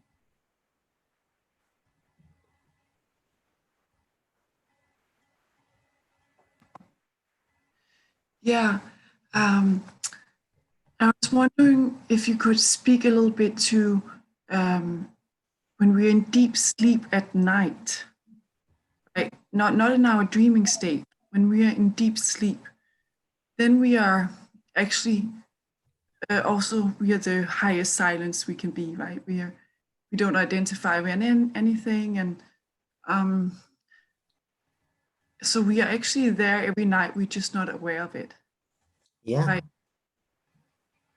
so it's like there's a hook when we awake to it's like these patterns, these emotional is so bodily in us to somehow hook onto that as, oh, that's who I am, right? When we wake up. But to me, it's kind of helpful to think of, oh, it's really not that unique. I'm there every night. I'm just not aware of it, right? I mean, I'm aware of, I don't remember, or, I wake up, I have no idea, but it's, that makes it maybe a little less mysterious. Like it's something, oh, huge thing I have to attend, or no, I'm actually every day. I just don't remember, or Yeah. This is what I'm speaking about all the time. I'm saying that this is completely natural. And this is here during the awake state, during the dream state, and during the deep sleep state. It is here all the time. But in front of it, these other things are kind of coming on the screen, and all of our interest then is going to those things. And we're forgetting again about the screen, which is here all the time. There must be something here all the time for us to even notice the changing. But it requires that we shift our attention from objects that are appearing back onto the subject itself. What is the subject? And you say, when you wake up in the morning, maybe for a few moments, you're just empty. And there is just this kind of resting. Then all of a sudden, you remember, oh, no, I'm Susan and I've got all these issues and all of these things going on. And then you pick all of those things up. But if you look at the very core of all of it, you will see that that is based on the kind of, let's call it the false self. It's not really the right word, but let's use that word. I don't like using that word, but I will. So all of that still has to play itself out. Susan still has a life. She has, she's going to do her thing. But all of that is taking place within this kind of natural awareness self. And this natural awareness self, nothing is happening to that. That is just here as it is. And our possibility is the more we can awaken to our true nature, then actually Susan and Paul and Ulrika and everybody else, just total freedom just to be who you are. You haven't got to be perfect. You haven't got to get everything right. You haven't got to be, kind of overly spiritual unless that is coming naturally to you. You can just be as you are. And that is why this is freedom. Yeah, very beautiful. Yeah, thank you. Thank you, sis.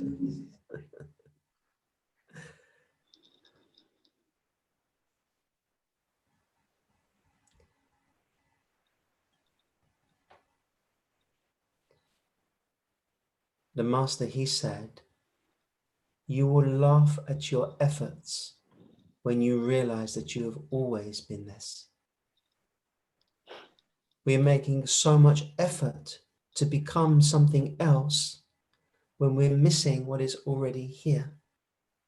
Yeah. Now, that which is already here, it may not satisfy the mind's version of awakening. The mind's version of awakening maybe wants, something very special. But for me, God or the self is that which is always here. It is always here. And the more we're able to honor that and recognize that, then the more we will appreciate the simplicity and the naturalness of that. We may still have high experiences and low experiences, but this is not part of that. Right.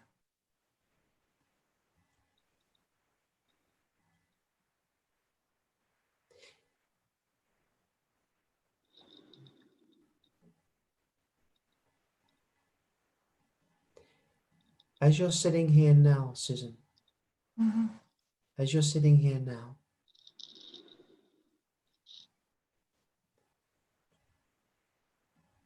what is your sense of I? It is that I just take it all in. I really like the openness. I like the word open because it really keeps everything open, like you're not stuck on something certain, you know. So I just feel it's kind of like spacious, you know, open spacious, and it feels nice. Yes. So, yeah. It's open, spacious, feeling nice. Yes. Mm. Yes. And if that open, spacious, feeling nice changes into kind of closed, not feeling so nice, Yeah. is there something which is not affected by that? Yes. Yeah. Yeah. It's just that. Yeah. Is that different from you? No. We are one and the same. Like Yes. Can that ever not be here? Has there ever been a time where that hasn't been here? no. No.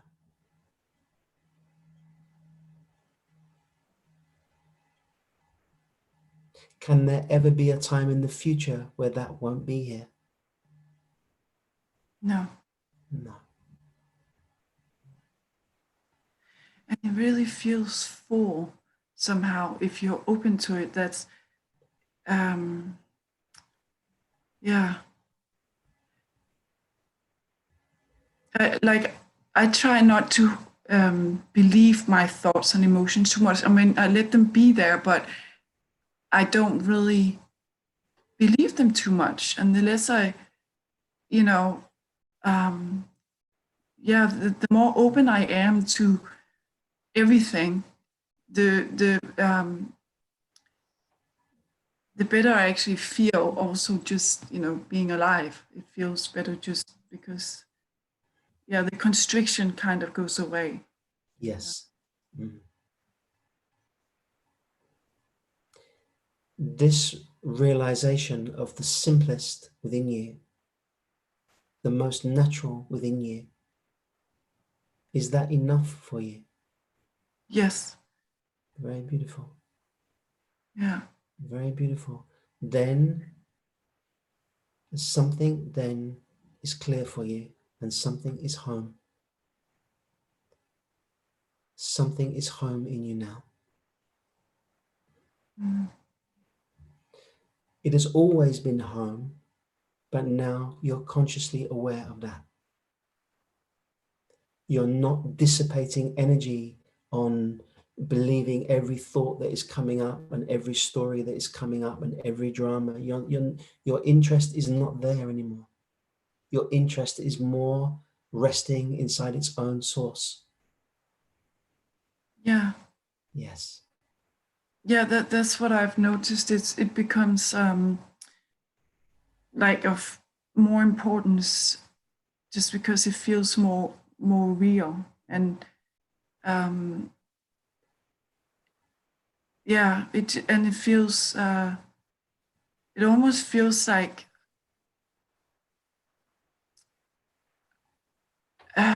something else is taking over more and more. I don't know. It's not like something else is taking over, but it feels like there's is something warm and nice that's filling me up, But I know it's not filling, it's already there. But it just feels like yeah, I have to be in this control, and I don't even have to worry about anything because it's all taken care of on its own if I just rest in that. It's kind of like that feeling. Yeah. It is no longer your will, but it is the universal will now. Yeah. Yeah. Yeah, but it's like it's interesting because it feels like a gradual, and then sometimes it feels like leaps, and then it feels, I don't know, it feels a little bit like but I it's like whatever happens happens kind of thing. I trust, but but it's my mind is still trying to, you know, keep me back or something. It's like it won't let go fully. You know, I feel there's still hook. Um, there's still something there that says no, no, I need to understand, or you know, it's like yeah. Um, so, but that's okay too. I'm open with that too. I just try to stay open. It seems like so simple, and so when that mind is there, and when I'm like, that's okay too. You're allowed to be there. I just let everything be there, basically. Yes. You allow everything to be there, and you be conscious of that which is allowing everything to be there. That which is allowing everything to be there, that is choicelessly here. And that is your true self. That is the true self. And that is a shift in consciousness from personal identity to universal consciousness. And I just want to just let us just settle it there, just to bring that into silence now. Yeah.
Thank you, Susan.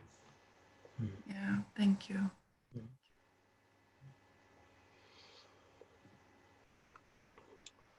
You know, I'm very much reminded also of what Papaji spoke about many times, was having this sense of vigilance, which really means to always be conscious as much as we're able to, and to not get caught up too much in the things of this world, but to always stay conscious of our own being.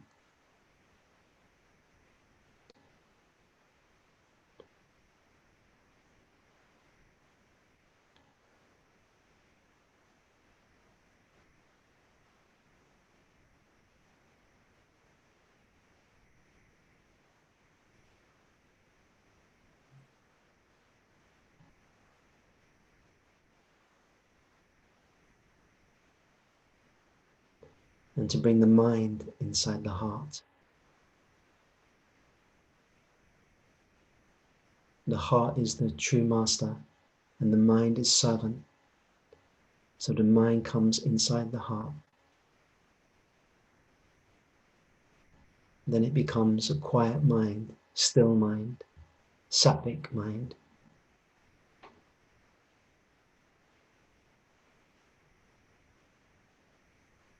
Helpful mind.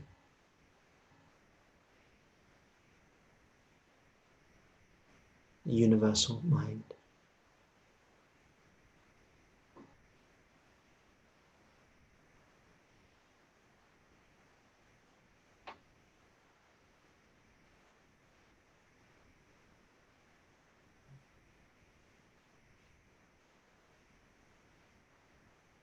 And finally, you are completely at peace inside yourself.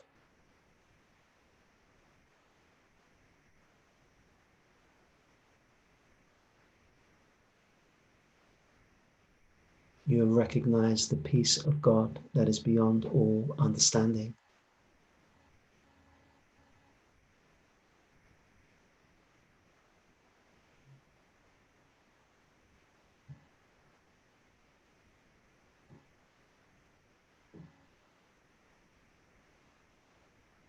And you know that your life is no longer just for selfish purposes, but your life, you have been called by the higher power within you.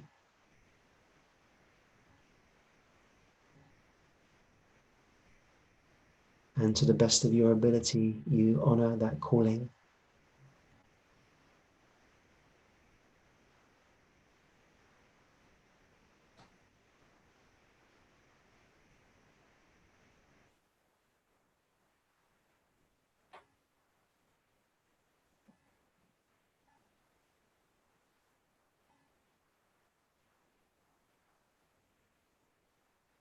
Yes.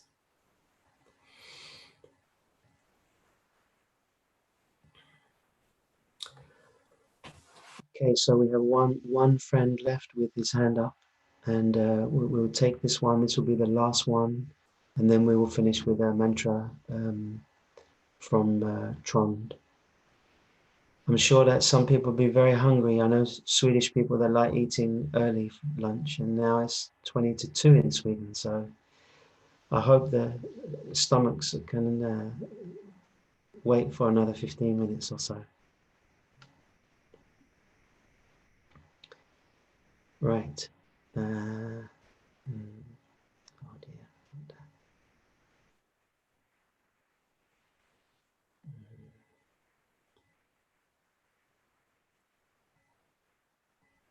Andre?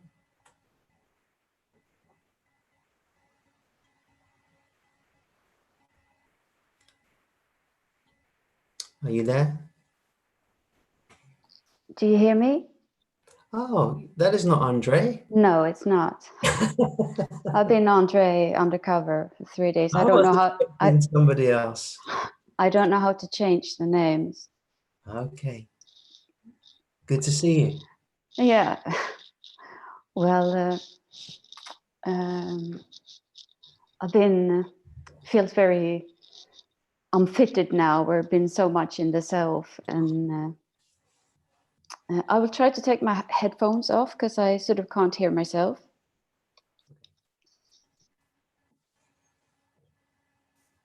Don't hear you now. No, now you can't. Yeah, now I hear you. Yeah. Okay.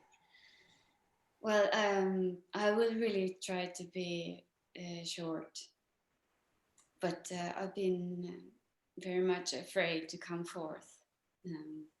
I've been also very much afraid to meet you again. It's been a long time. And yeah, well, what I sort of want to do is very much from the humanness. I just want to sort of make a brutal, raw, and naked self-confession, because the shame has such a strong impact on me. And the last few years, I have had to deal with a very difficult disease, and it has also forced me to a lot of self-contemplation and to withdraw from all the social sort of meetings and stuff. And within that, I sort of also have lost the power of community. So when I signed up for this retreat, I wasn't even sure if I wanted to take part, because I have been having this battle silence, to hold, to just be in silence, or to be in sharing silence, if you know what I mean. And anyhow, I just want to sort of admit a couple of things, and that is the power of somebody else's lightning on your shadows and on your self-defense. That if you have really hardwired self-defense, then sometimes to sit hours and hours to contemplate is not enough. That is one. And yesterday I sort of cracked open a bit when you and Ulrika held the space for me. And yeah, I just sort of want to, when you said about the Christ, the saying about the Christ that you have to come forth, I feel it's also about the humanness. And for all these years, I've been holding my suffering so tight. I hold it, and the shame is sort of holding all of me. And I feel that I need to let forth the pain and also the shame of this disease. I felt such a less valuable person because I haven't been able to contribute as we're supposed to. So I just want to clean. It feels like I just want to purify this shit out. I don't want to be its sort of target anymore. So I just want to let my sort of mess play out because it's part of my sort of coming clean. Yeah, I think you know. I'm very happy that you've come forward and shared, and I'm very happy that you share your humanness, and that is very, very welcome here. It is very welcome. It feels so greasy, like I have a lot of it's clogged up. Yeah. Because of the holding to master myself. I've been having so much pressure to be the spiritual warrior, to face my challenges, because I know I've been having this awareness of my life that's been like 10 difficult lifetimes in one. I know it's about my purpose.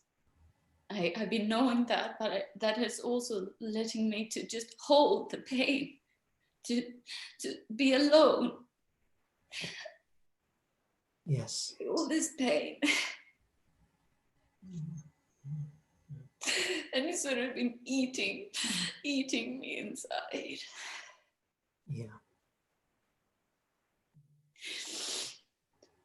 Oh, I find it very difficult to share in camera.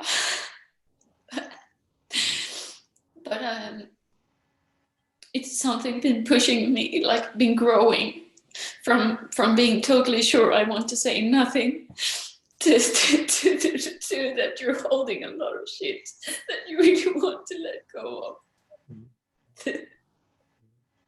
We very much welcome people to share and to bring forward their stuff and bring it forward in this environment where it can be held and it can be allowed and accepted. And in fact, a lot of the time in the meetings now, we very much have sharings, and we very much have much more group stuff, because I feel myself that there's an incredible healing in the group energy. And also, you know, for me, I don't always want to just be sitting and being in the center. You know, I would rather be in the group as well. And then we have this group field, and there's something very beautiful about that. So, you know, what is being shared here over and over again is a full acceptance and a full allowance of our humanness, but to also see if there can be the recognition of that which is inside us, which can hold that, which is the universal mother. The universal mother allows that expression, opens to that expression, gives life to that expression. And it is that universal mother that can truly give us hope in sometimes in tremendously difficult times. She can give us great hope and great reassurance and great love. Yes. Yeah, and I can see that because I've been holding and I've been so on my own for almost like 5 years or something, just trying to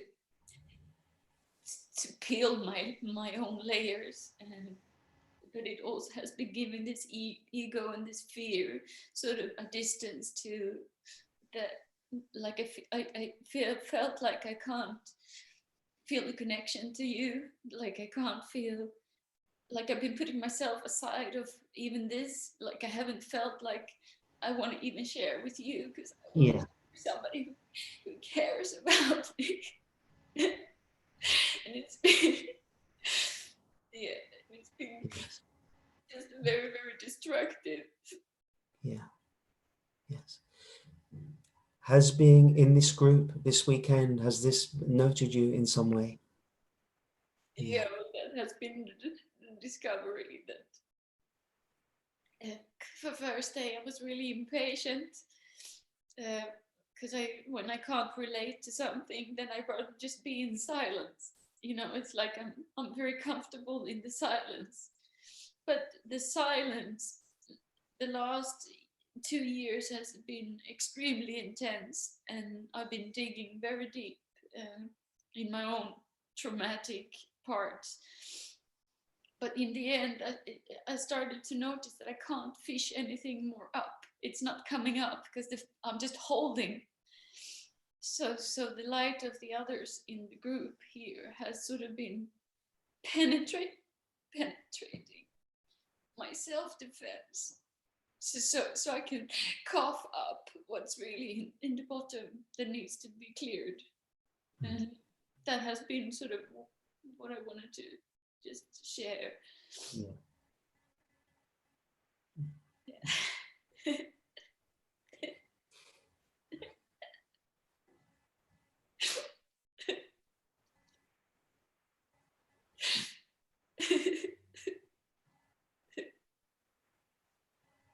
And I feel like I missed you, and I missed this sort of community feeling, which I was very, very much engaged in before. Yes. We are here, and you are welcome to come in whenever you feel to come in. Whenever you feel to come, your presence is welcome. Yeah, well, this sort of disease kind of thing that has been happening has forced me. I haven't been able to do all this, you know, all the things that fills you up for you to be able to cope with the bad. I haven't been able to do that, so I've been stuck with only the sort of heavy parts for a very long time. Yeah. And yeah,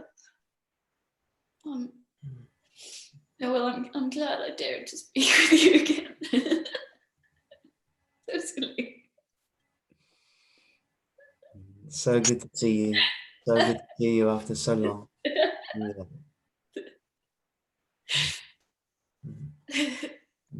God bless you. God bless you. Yeah. Thank you very much. Thank you so much. Lots of love.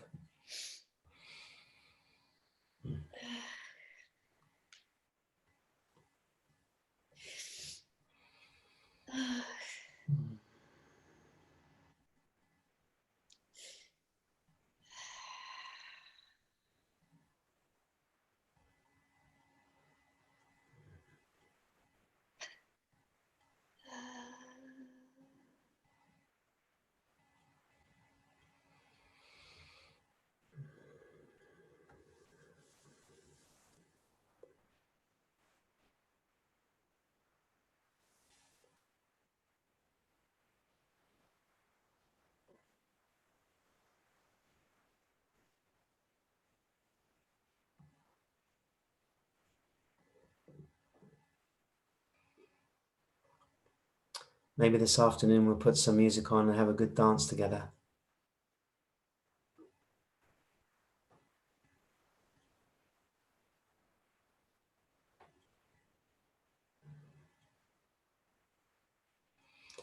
So I just want to check, is Trond, are you here, Trond? Yes, I'm here. You're here, okay. I just want to say a few words to finish this this meeting, and then I'm going to hand over to you, okay? Yeah. Hmm. Hmm.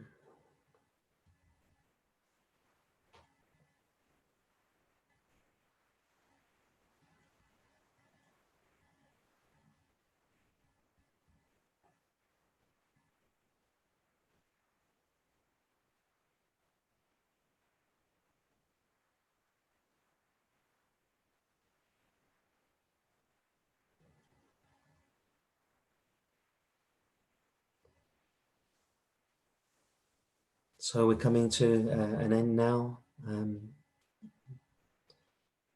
Very quite moving 4 days, I think.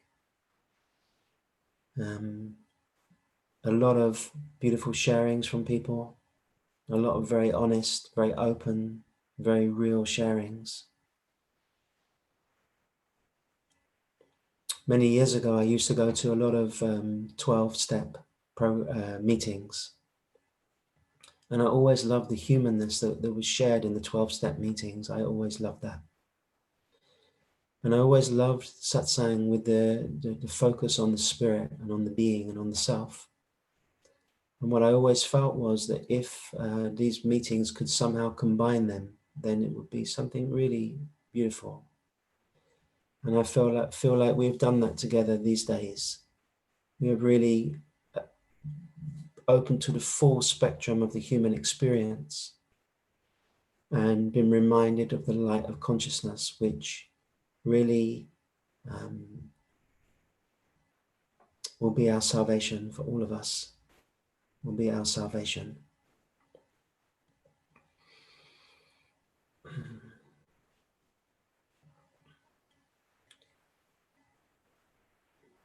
We were surprised so many people signed up. We had 150 people sign up for this, which was quite extraordinary. And we didn't know how intimate it would feel, but actually for me, it has felt very intimate. It has felt very, very intimate. And I hope that it's felt that way for you at home.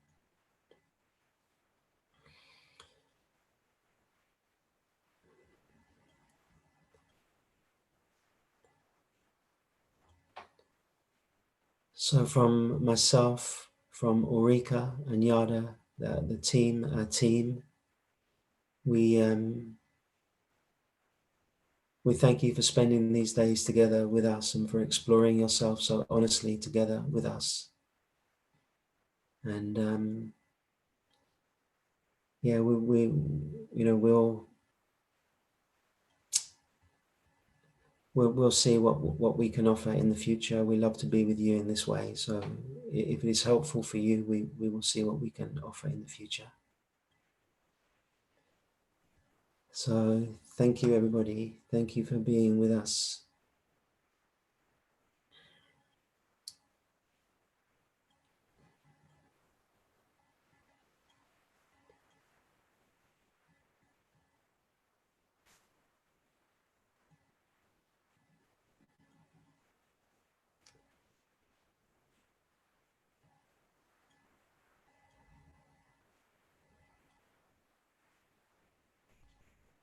And I think Tron is going to share a mantra, which maybe we can sing together to finish.